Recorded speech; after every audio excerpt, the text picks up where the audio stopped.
Hi hello నమస్తే. నేను కృష్ణాంజనేయులు. ఆంధ్రప్రదేశ్లో తెలుగుదేశం, జనసేన, బీజేపీ కూటమి ప్రభుత్వం ఎన్నికల సమయంలో అనేకమైనటువంటి హామీలు ఇచ్చి వాటిని అమలు చేయడం లేదు. ఈ ప్రభుత్వము ఇచ్చిన హామీలు అమలు చేయనటువంటి మోసకారి ప్రభుత్వము అని మాజీ ముఖ్యమంత్రి వైఎస్ఆర్ కాంగ్రెస్ పార్టీ అధినేత జగన్మోహన్ రెడ్డి పదే పదే విమర్శలు చేస్తూ వచ్చారు. సూపర్ 6 అంటూ హామీలు ఇచ్చారు. సూపర్ 6 లేదు, సూపర్ 7 లేదు. అసలు చంద్రబాబు నాయుడు మీద 420 కేసు పెట్టాలి. ఇలాంటి హామీలు ఇచ్చి అమలు చేయకపోవటం ఏంటి అనేటువంటి దాని మీద జగన్మోహన్ రెడ్డి పదే పదే విమర్శలు చేస్తూ కూడా వస్తున్నారు. ఈ హామీల మీద అదేవిధంగా ఈ ప్రభుత్వం కొన్ని భారాలు మోపటం మీద ఉద్యమ కార్యాచరణకు కూడా వైఎస్ఆర్ కాంగ్రెస్ పార్టీ సిద్ధమవుతుంది. ఈ నెల డిసెంబర్ నుంచి ఒక నెల రోజుల పాటు ఉద్యమ కార్యాచరణకి మాజీ ముఖ్యమంత్రి వైఎస్ జగన్మోహన్ రెడ్డి వైఎస్ఆర్ కాంగ్రెస్ పార్టీ శ్రేణులకి పిలిపించారు. కరెక్ట్గా వారం రోజుల తర్వాత డిసెంబర్ 11వ తేదీన అన్ని కలెక్టర్ కార్యాలయాల దగ్గర ర్యాలీలు చేసి నిరసనలు తెలియజేసి డిసెంబర్ 11వ తేదీన రైతుల తరపున రైతులకు ఇవ్వాల్సినటువంటి రైతుల సమస్యల మీద రైతులకు ఇవ్వాల్సినటువంటి అన్నదాత సుఖీభావ పేరుతో 20,000 ఇస్తామని హామీ ఇచ్చారు కదా. గత ప్రభుత్వ హయాంలో రైతు భరోసా పేరుతో 13,500 ఇస్తుంటే రైతులకి మేము 20,000 ఇస్తామనేటువంటి హామీ ఇచ్చినటువంటి పరిస్థితి. ఆ హామీని అమలు చేయడం లేదనేటువంటి దాని మీద ఈ నిరసనలకి పిలిపించినటువంటి పరిస్థితి ఉంది.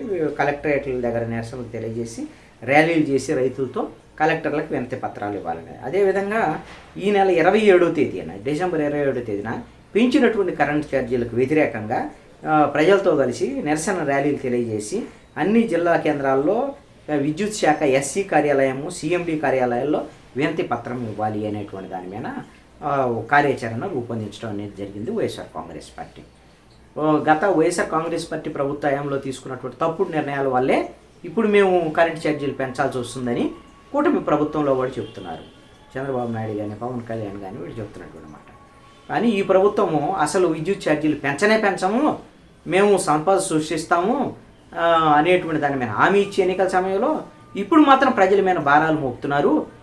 ఇది ఖచ్చితంగా ఇది ప్రజలను మోసగించటమే అని ఈ విద్యుత్ ఛార్జీల మీద నిరసనలకి పిలిపించినటువంటి పరిస్థితి ఉంది. అదేవిధంగా జనవరి 3వ తేదీన ఫీజు రియంబర్స్మెంట్ బకాయిలను విడుదల చేయాలనేటువంటి డిమాండ్ మీద కలెక్టర్ కార్యాలయాల దగ్గర నిరసనలు తెలియజేసి కలెక్టర్లకి వినతి పత్రం ఇవ్వాలి అనేటువంటి దాని మీద ఆ రోజున అంటే ఈ రోజున 4వ తారీఖు ఒక నెల రోజుల పాటు 3 కార్యక్రమాలు 10 రోజులకు ఒకటి, 10 రోజులకు ఒకటి, 10 రోజులకు ఒకటి ఉద్యమ కార్యాచరణకు పిలిపివ్వటం. అంటే ఫీజు రియంబర్స్మెంట్కి సంబంధించినటువంటి ఎన్నికల సమయంలో మేము ఇవ్వలేకపోయాము, ఇప్పుడు ఈ 6 నెలల కాలంలో ఇంకా బకాయిలు కూడా వీళ్ళు కూడా ఇవ్వలేదు, ఇవన్నిటిని కూడా బకాయిలు చెల్లించాలి, దీనివల్ల విద్యార్థులు అందరూ ఇబ్బందులకు గురవుతున్నారు అనేటువంటి అంశం ఒకటి.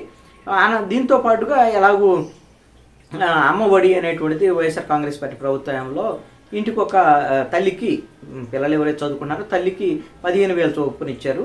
కానీ తెలుగుదేశం, జనసేన, బీజేపీ కూడా మేము హామీ ఇచ్చారు ఎన్నికల్లో. అసలు ఎంతమంది పిల్లలు ఉంటే అంతమంది పిల్లలకు 15,000 చొప్పున ఇస్తాను.